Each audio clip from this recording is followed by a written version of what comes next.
what is the secret of your joy? Lao Tzu said, oh, that… For this you do one thing, all of you. Start today, okay?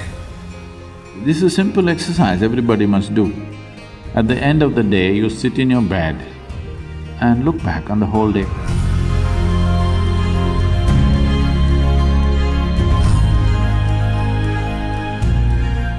This happened. You heard of Lao Tzu? Lao Tzu? Lao Tzu is a celebrated Zen master today. Even then, he gathered a certain number of disciples around him. It's part of the Zen tradition that when the master or the guru is dying, people gather around for a final message. So at the age of 83 or 84, he was passing. So people gathered around him and asked him, Master, what is the secret of your joy? You know, he faced a lot of extreme situations in his life. He was accused of things that he had never thought of, and he went through troubles. So people asked, you went through so many things, but you were always joyful. What is the secret of your joy? Lao Tzu said, oh, it's just that every day in the morning when I woke up, I used to get a question. The question is, today, shall I be joyful or miserable? Till now, I just happened to choose joy, that's all. So, have you made your choice, I'm asking? Every day in the morning, if a question comes to you, I will come and ask you a question every day in the morning. Today, you're going to be joyful or miserable. What's your choice? You must make this choice every day. Today, I'm going to be joyful. Joy is not a goal by itself. It is just that when you're joyful, you're pleasant to the world. When you're joyful, you're sensible in your head. When you're joyful, you will not do stupid things against yourself. There is nobody who's not been happy. Everybody's been happy, but the problem is they're not able to maintain it, that's all. So, you don't have to enforce any resolutions upon yourself, just little tools to make sure that you don't sink.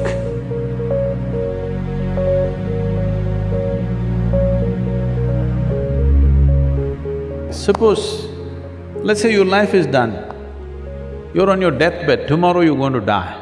If you look back and see, is it all worthwhile? Have you done things that you really wanted to do? Don't look at it at the end of your life, you must look at it at the beginning of your life.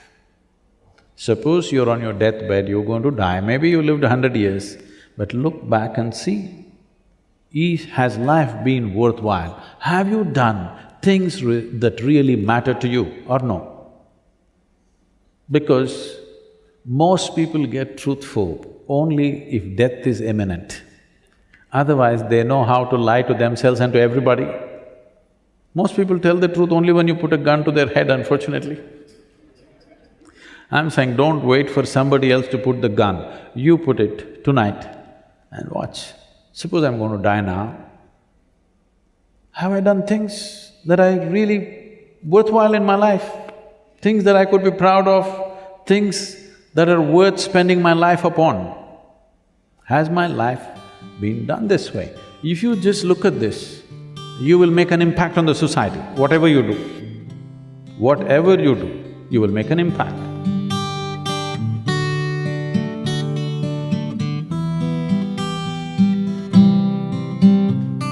We do not know what you can do and cannot do in your life. Whether you're going to become the richest man in the world or the most beautiful woman on the planet, you're going to climb Mount Everest, or you're going to beat Mr. Bolt in a 100-meter race, I don't know about these things. But every one of you can strive to become a wonderful human being and nobody can deny that to you. Nor people, nor world situations, nor inclement weather can deny this to you, that you want to be a wonderful human being, nobody to stop you. So I want you to do a simple process. Write down three things Write down three things when you go home. Whatever you think makes a human being into a wonderful human being, just three things, and make it a reality in your life. What you think is the highest. Don't do what I want, please do what you want. In your life, if you do not do what you want, it'll become a wasted life. You don't have to do what somebody else wants, but three things that you think will make a human being into a truly wonderful human being. These three things, make it a reality.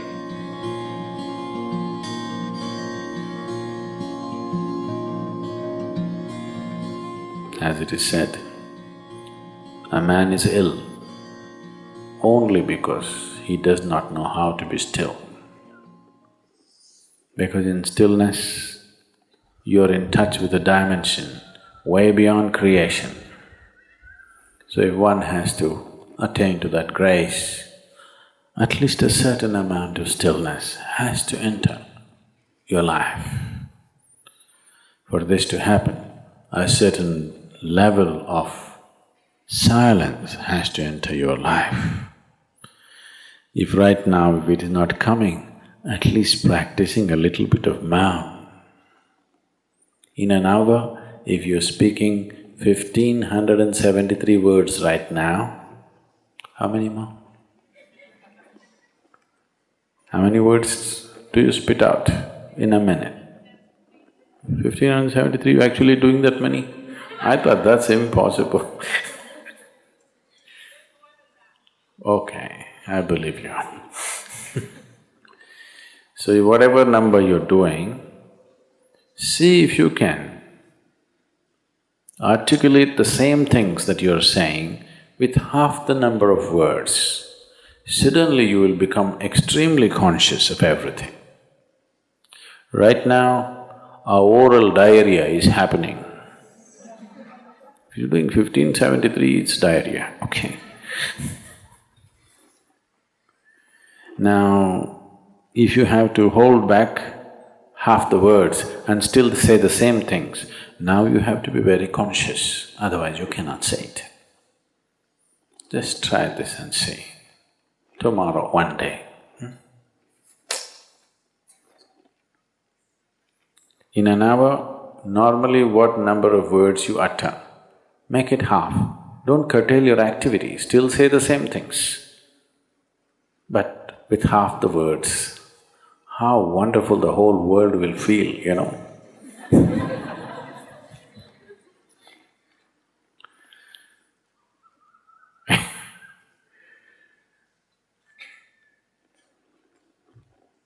World will be a wonderful place, I'm telling you, tomorrow, if everybody does this. Many marriages will be saved.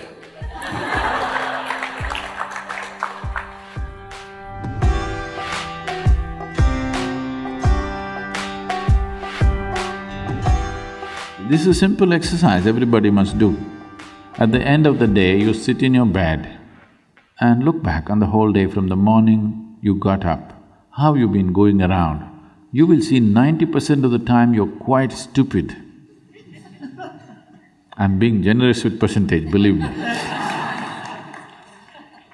If you're given little work, if you're just given little responsibility, suddenly you become so important. You become bigger than the universe suddenly. How many times you expanded beyond the size of the universe? If you look at it, you will see most of the time it's bloated. How many times you became immortal, that is, you're not conscious of your mortality. And how many times did you walk around looking at people and things around you without any sense of involvement? Just three things, you watch out. You will see, you will have to laugh through the night. Don't start crying. Just learn to laugh at your stupidity. You will see, all the rubbish you carry will turn into manure very fast. And manure is good for growth, you know. Yes.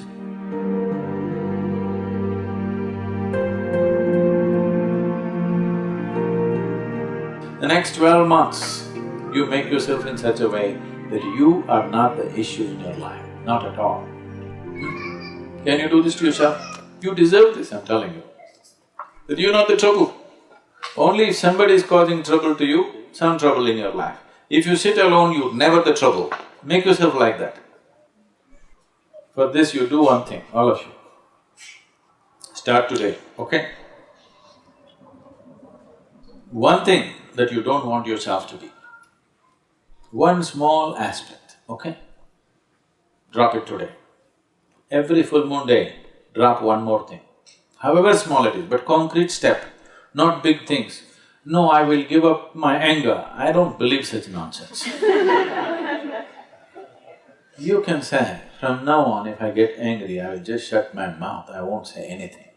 This is doable. Yes? I will not get angry is not… right now not doable, isn't it? So like this, one concrete step every month you take about yourself.